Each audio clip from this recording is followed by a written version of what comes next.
Most expect the House to unite, pass the bill. I'm assuming the Senate will do the same thing. President Trump signs it, which he says he will. Now, what, if anything, do you expect to come from this? And will it be enough to quiet the critics?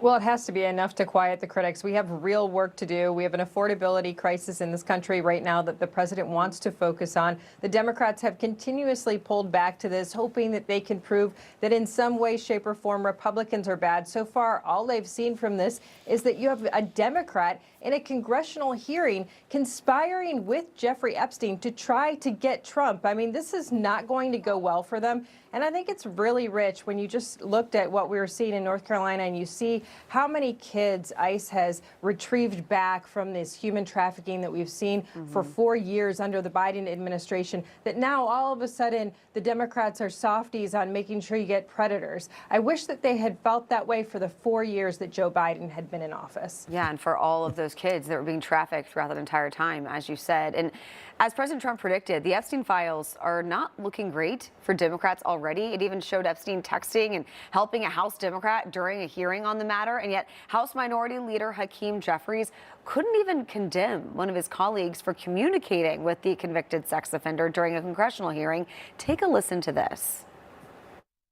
Why should Americans trust you and House Democrats on the Jeffrey Epstein files when one of your own, Congresswoman Plaskett, was found to be texting with Jeffrey Epstein during a hearing, getting information from him, using that in her questioning during a congressional hearing, and at one point he tells her, "Good job."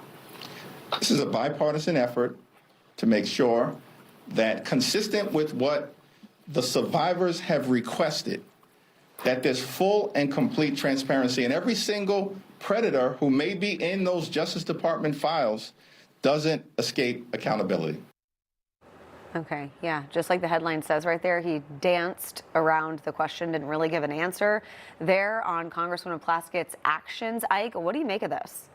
Misdirect, deflect, and all of the above. Good morning, Charla. That's interesting that Hakeem Jeffries was unwilling to call this out, because it's very easy to call it out. It's black and white. What's interesting, though, is allegedly Hakeem Jeffries was mentioned by Epstein in some of those emails as Brooklyn Barack, allegedly trying to raise some money. And so these people are all too close to the circle, getting heat now because they're too close to the sun, which was Epstein. Here's what's wild, though, is this guy was a creep. This guy was a Trump hater. He was Trump derangement syndrome patient, maybe #1. And what's unfortunate is we have been talking about him for years and years, and the guy was a total degenerate. And the thing that can't be missed, though, lastly, is people want this accountability. And I was surprised that this was such an important issue for people that watch my show, because I'm thinking we got to get on to other bigger options. Well, this is about accountability and being able to trust leadership again. And that can't be understated. And of course, for the victims in these crimes to receive justice. Right. Yeah.